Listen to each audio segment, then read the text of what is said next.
नमस्कार मित्रांनो, नवरात्रीत दुर्गा सप्तशती ग्रंथ वाचल्याने कोणकोणते लाभ होतात हे जाणून घ्या. नमस्कार मित्रांनो, श्री स्वामी समर्थ. आज घटस्थापना आणि नवरात्र उत्सवाचा प्रारंभ. या 9 दिवसात देवीची विविध प्रकारे उपासना केली जाते. त्या उपासनेचा एक भाग म्हणून दुर्गा सप्तशती या ग्रंथाचे वाचन केले जाते. या ग्रंथ वाचनाचा आपल्यावर काय परिणाम होतो आणि तो कशासाठी वाचावा हे जाणून घ्या. देवी उपासनेला फार मोठी परंपरा असून ती प्राचीन काळापासून केली जाते. तिची आराधना तिला शक्तीचे स्वरूप मानूनच केली जाते. भारतातच नव्हे तर संपूर्ण जगभर विविध स्वरूपात तिची उपासना मनोभावे केली जाते. भारतीय संस्कृतीत देवीचे स्थान अनन्यसाधारण असून तिला माता मानले जाते.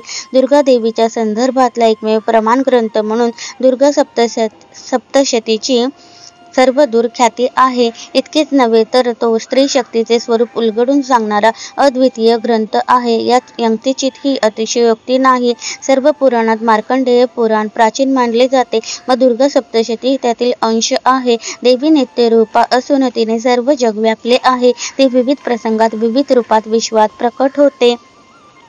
दुर्गा सप्तशतीचे दुसरे नाव देवी महात्म्य. याचे 13 अध्याय असून त्यात देवी महिषासूर मर्दिनीच्या रूपात प्रकटली असून तिने सर्वसामान्यांना त्राही भगवान करून सोडणाऱ्या दुष्ट व क्रूर राक्षसांशी तुंबळ युद्ध करून त्यांचा निपात कसा केला याचे रसाळ भाषेत वर्णन केले आहे. मुळात या ग्रंथात 568 श्लोकच होते, परंतु वेळोवेळी त्यात भर पडत गेली आणि शेवटी त्याची संख्या 700 झाली. म्हणूनच हा ग्रंथ कालांतराने दुर्गा सप्तशती म्हणून ओळखला जाऊ लागला.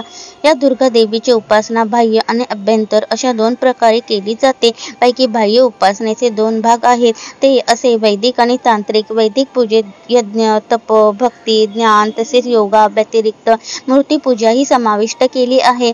तांत्रिक साधनेत देवी पूजेत तांत्रिक सर्वार्थाने देवीशी एकरूप होतो असे म्हणतात. महिषासुराला तमोगुणयुक्त मानवी मनाचे प्रतीक मानून मार्कंडेय पुराणात प्रस्तुत केले आहे, परंतु देवी भागवतात त्याला देवीवरील प्रेमाने उन्मत्त किंवा आंधळा दाखवला आहे.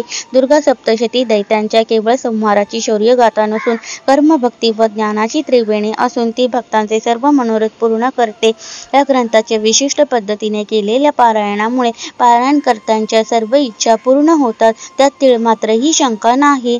दुर्गा सप्तशती म्हणजे अस्य सिद्ध मंत्रांचा अतुलनीय संग्रह असून त्याचा विधिवत केलेला पाठ पठणकर्त्यांची कुंडलिनी जागृत होण्यास साहाय्यभूत होतो. इतकेच नव्हे तर नवरात्रात नवदुर्गांच्या उपासना व आराधनेमुळे षटचक्रांपैकी संबंधित चक्र जागृत होते, हे निर्विवाद. याशिवाय काही सिद्धी प्राप्त होते. सीतेच्या वियोगामुळे दुःखी झालेल्या श्रीरामाने नवरात्रात विधिवत सप्तशती पाठ केल्याचा रामायणात उल्लेख आढळतो. परिणामी भगवतीच्या कृपेने सीता रामांना परत मिळाली. इतकेच नव्हे तर लंकेवर मिळवलेला विजयही तिच्याच कृपेने प्राप्त झाला.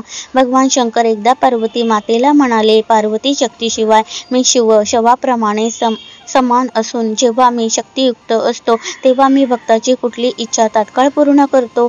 कच, अर्गला, किलक, प्राधानिक रहस्य, वैकृत रहस्य, मूर्ती रहस्य ही सप्तशतीची षडांगे असून त्याच्या क्रमात मतभेद असले तरी सप्तशतीच्या विधिवत पाठांमुळे संबंधिताला अपेक्षित असलेले फळ यथावकाश मिळतेच मिळते.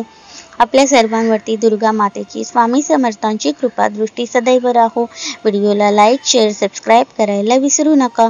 धन्यवाद. श्री स्वामी समर्थ. जय जय स्वामी समर्थ.